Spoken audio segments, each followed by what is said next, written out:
Hello, thank you for watching my channel today. My name's Sarah and my channel is called Your True Self. I'm recording this for the second time because I recorded it about a week ago or a few days ago, and when I went to edit it at the weekend my thumbnails were there and the video had mysteriously vanished. I've no idea where or how because it wasn't in the deleted box and it was definitely recording, so never mind, but I'm now recording this all over again.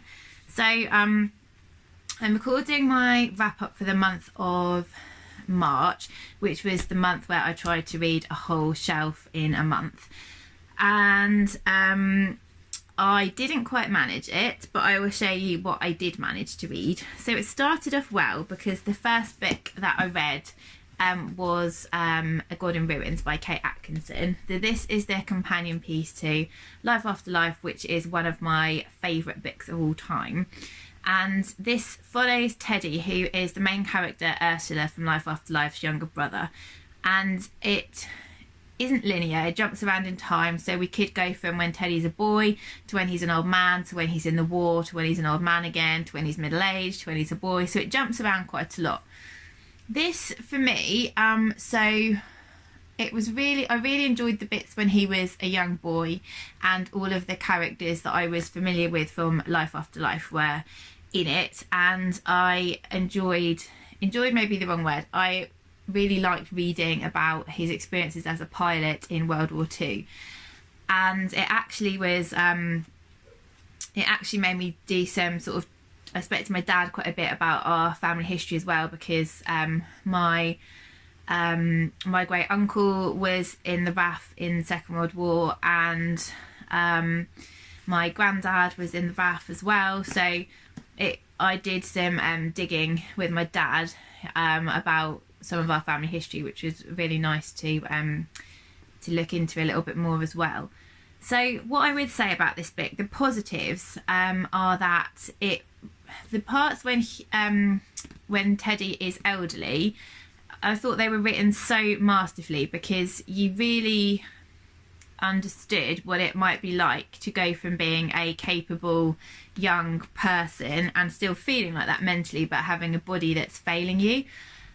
The downside of this book for me is that Teddy's daughter is absolutely vile, and she kind of ruined it a bit for me, because I don't think characters always have to be likeable, but Teddy I liked so very much that I found it really horrible that he had this daughter who was not a nice person, and she's constantly trying to kind of write him off and put him in a care home and all that kind of stuff, just so that she can kind of wash her hands of responsibility for him.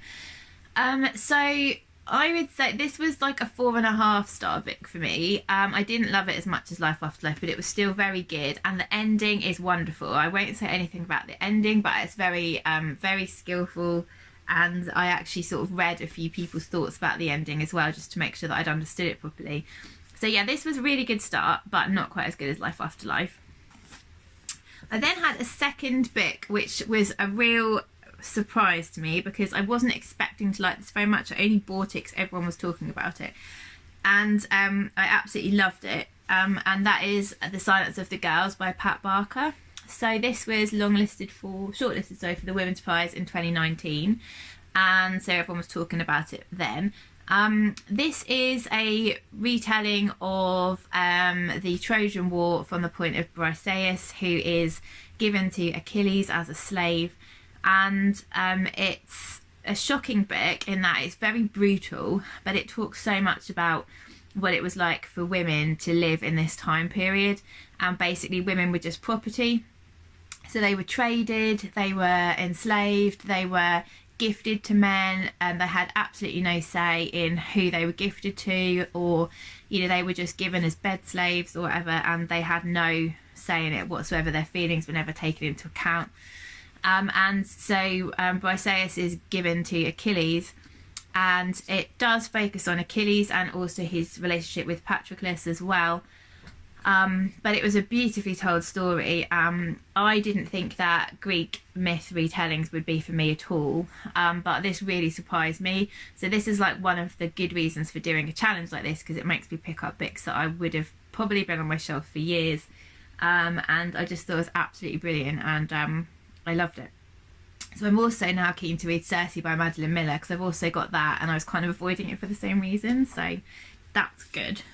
Then things started taking a little bit of a nosedive at this point. So the third book on the shelf was one that I've had for about 10 years, and that is Jamrach's Menagerie by Birch. So this one sounded really promising. So it's set in the 1800s in London, and it's about a boy called Jaffy Brown, who is from a really poor family, and they live very much hand to mouth. They live in very poor conditions, and his mum is like working all the time. He has to work as well to try and get enough to feed them and clothe them, and he doesn't have any shoes or anything like that.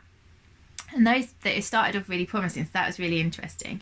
And then there's a bit where he sees a tiger in the street, and the tiger basically puts his jaws around Jaffy's head, and the tiger's called off by Jamrach, who is basically a collector of wild animals and interesting artifacts. And Jaffy goes to work for Jamrach, and that's all quite interesting as well. But it only takes up the sort of small section at the beginning of the book, really. And then Jaffy decides that he's going to go to sea on a whaling ship to see something of the world. That's when it all went downhill for me. It is obviously quite gruesome because it's on a whaling ship, but it was just like, I've come to realise that I'm not really a big fan of books set on boats, and this is like pretty much all of the rest of the story is set on a boat. And not much can happen on a boat. Yeah, there can be like shipwrecks and stuff like that, arguments, illnesses, but it's all on the boat. So it's just, I found it really quite boring. And I was really glad when it finished. So that was a 2-star for me, and that's a bit of a shame, but there we go. We then also, the next book, I was so disappointed with. So the next book won the Women's Prize Fiction in 2017, so I thought, oh, definitely onto a winner here. And it's The Power by Naomi Alderman.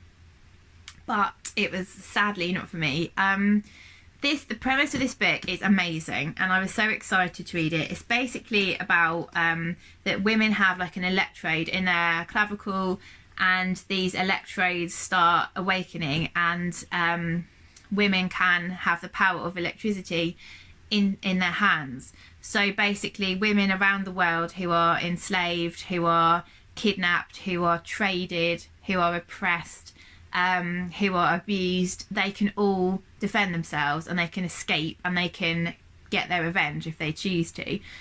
Women who can't drive in certain countries could basically be like, well, I'm going to drive and screw you because I can just electrocute you if you try and stop me. So it's this huge liberation of women, which is just like such a cool idea. And then there's also like the downsides, the women who abuse the power, so the women who hurt other women or other men. People are scared for their sons in case women hurt them and stuff like that. So it's sort of like complete flipping of, role reversal. So I thought, wow, this is so interesting, that this could go so many places. And then it's told from 4 different points of view. I didn't really like any of the points of view particularly, and there was a lot of sort of discussion about religion versus science and stuff, and about Eve, and I just found that because I didn't like any of the perspectives, and because it was set it felt a bit like sort of, it was set in the modern times, it wasn't like masses in the future, but it just felt like a bit sort of post-apocalyptic type book, and I don't really like that kind of thing, or sort of peri-apocalyptic, should I say. And I got to page 200, and I was just really struggling, and my husband kept saying to me, just put it down, like, why are you carrying on reading this, like just don't carry on. And I thought, okay, I'm just going to look online and read a synopsis of the rest of the book, and I read it and I was like, no, I'm just not, this isn't going to get any better for me, I'm just going to DNF. And I had this massive sense of relief when I DNF'd it, so I was really gutted, but this is like a 1-star for me. And Naomi Alderman, I saw her at a literary festival, and she was so lovely, so I'm really sad, and I've got 2 more of her books, so we'll try another one, but this one just wasn't for me. Then after that one, I read another one which I've had for a long time, which is the first in a trilogy. Another one by Pat Barker, and this is Regeneration. This is set in World War One, and it's set in a psychiatric hospital for soldiers who were suffering from shell shock or any other, post-traumatic stress disorder type condition. And it's run by a Dr. Rivers, who is a fascinating psychiatrist, and he has a really lovely way with patients. And it's basically, one of the patients is Siegfried Sassoon, who's the famous poet. He's there because he's written a letter to the government basically saying he feels that they've lost focus about the war, they don't really have any clear objectives, like what are they doing. And it's basically, to save face, the government is saying to him, you can either be court-martialed or you can go into a psychiatric unit and say that you were suffering from shell shock and you didn't know what you were saying. So he's persuaded to do the latter. Wilfred Owen is also in there. So it's kind of using real life characters but in a fictional setting. And it was just really interesting. It was really interesting to hear about the men and what kind of sort of psychosomatic things happened to them. Like, some of them became mute, some of them started having stammers and tics and that kind of thing. One person lost the use of their legs even though they had no injury. And they have no real medication, so they were mainly using talking therapy. And that was really interesting as well, because obviously nowadays there's like a lot of medication that's available. So yeah, I found it really interesting. I found it quite grueling, so I gave it 3.5 stars just because it was quite emotionally grueling to read. One thing I will say is that this challenge put me in a little bit of a slump, because I'm quite a mood reader, and whilst I like lists, I also like reading by whim and by mood, and I wasn't always in the mood for a book on this shelf, so it did put me in a bit of a slump. But it also was freed up quite a lot of space on my shelf, which is good. And then the last one that I managed was Gym Patrol on the Purple Line by Deepa Anappara. Now this one is good because it meets one of the prompts for the Women's Prize for Fiction. No, it meets one of the prompts for the Reading Women Challenge, which is to read something which was listed for the JCB Prize, which is an Indian fiction prize, and this was. So that's good. This is way darker than I thought it was going to be. So this is about a little boy called Jai, and he lives in the slums in India, in the city, and he loves watching American, maybe they're not. They're not American, they're Indian. He loves watching kind of cop shows on TV. And one of the children goes missing in their basti. It's called a basti is the word they use. So in their basti, one of the children goes missing, and the police don't really care. They're like, oh, they're just poor people, like, we don't really care. It's not worth investing our time in. And then more and more children start disappearing. Everyone's freaking out and not wanting their children to go out, but the children are often left unsupervised even from a really young age because their parents are working all hours under the sun to try and feed them. And so they'll often kind of wander out, and then some more children will go missing and they don't really know what's happening. Some people think the Djinn are taking them. They're kind of like sort of spirits. Some people think that it's Muslims, and so that creates like a Muslim-Hindu sort of divide in the basti. And there's trouble with the kids going to school and stuff because their parents don't want them to be going out unaccompanied. And so it basically follows the disappearance of these children. And I didn't realise it was going to be such a dark novel at all. And the author, Deepa Anappara, is a journalist, and she actually covered cases of missing children in India, and she said that 180 children every day go missing in India that they even know about, and a lot of the reason is that they're enslaved or sex trafficked or in the organ trade as well, having like their kidneys taken and stuff. So it's horrific. There's some charities that she's listed to try and help the children and street children and stuff like that in the back of the books. It's so vulnerable, and it's just really heartbreaking. So I gave this 4 stars. It was very readable. I loved the writing style. I loved that it was all told from a child's perspective, but it was also pretty traumatic. So they're the books I managed to read. The ones I didn't manage to read was The Handmaid's Tale, still, The Liar's Gospel by Naomi Alderman and Longbourn by Jo Baker. They're the ones that I didn't get round to. What else I did read? I read the poetry collection Phenomenal Women by Maya Angelou, which I got from the library, and it's only 4 poems long, but I read it through twice. As soon as I finished it, I went back to the beginning and read them all again because they were so good. I gave it 5 stars.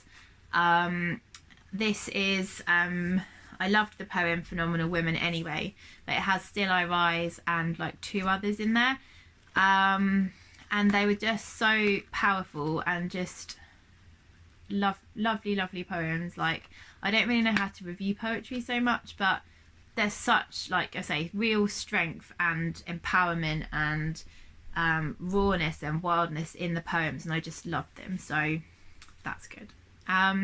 And then I listened to some audiobooks. So the first one I finished was Rebecca by Daphne du Maurier. Obviously this is a massive classic, so I don't need to really describe it, but the narrator was brilliant for this. I absolutely thought the narrator did a sterling job. So if you're interested in reading it, I'd highly recommend the Audible version. I gave it 5 stars. I loved it. I read it when I was probably in about 12 on audio cassette, and I actually didn't really remember anything apart from the fact that our protagonist goes to live at Manderley and Mr. De Winter used to be married to Rebecca. Apart from that, I really didn't actually remember anything of it, so it was all quite a surprise. And then I listened to The Voting Booth by Brandy Colbert. I listened to this one because it fulfilled the Women in Politics prompt for the Reading Women's Challenge, and I absolutely loved this one as well. So this is a YA book, and it's all about democracy in America. It's fiction.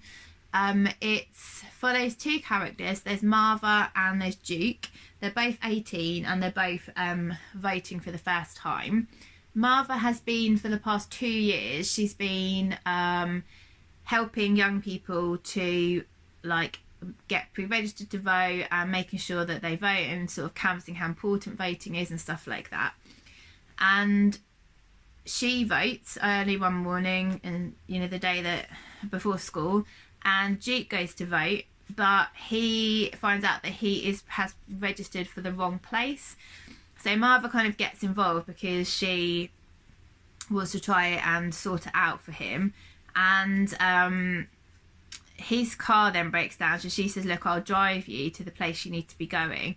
They don't know each other until then, but they end up, the whole novel is set in a single day, and it follows like Marva and Duke, and during the day it talks about like their past and stuff like that. It talks about like their relationship that forms over this day is very very lovely, special relationship.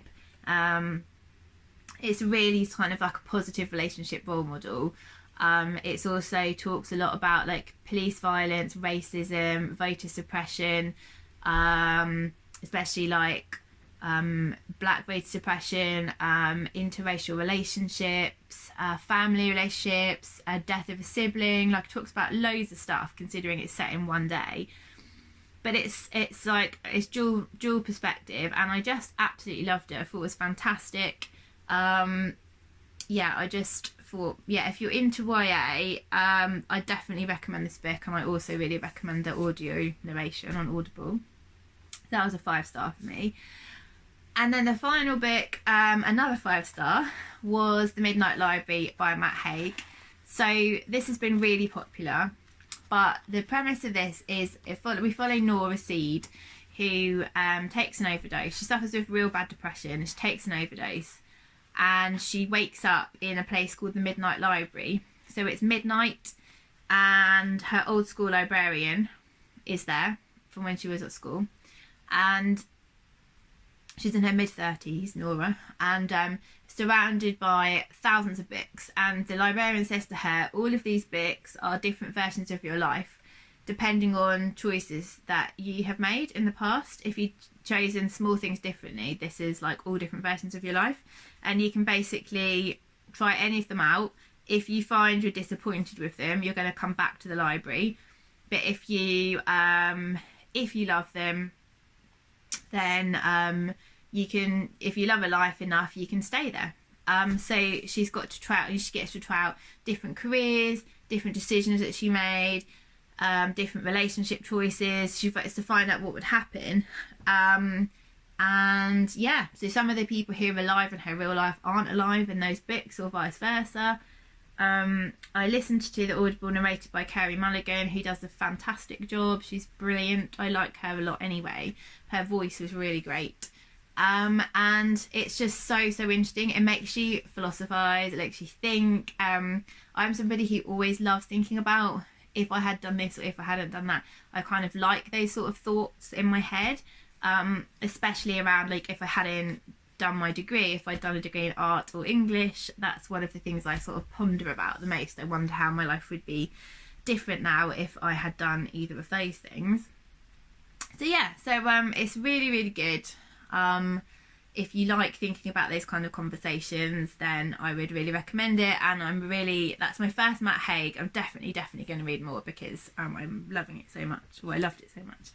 So that is all of the, so 9 in the end, but only 6 from my, no, 10 in the end, but only 6 from my shelf. But I have got a nice clear space on that shelf now, which is really nice because I'm not keeping all the books. So I've talked for a long time, so well done if you made it to the end. But tell me if you read any of those. I'd be interested to hear your thoughts. And I hope you're having a lovely week, and I'll speak to you soon. Bye.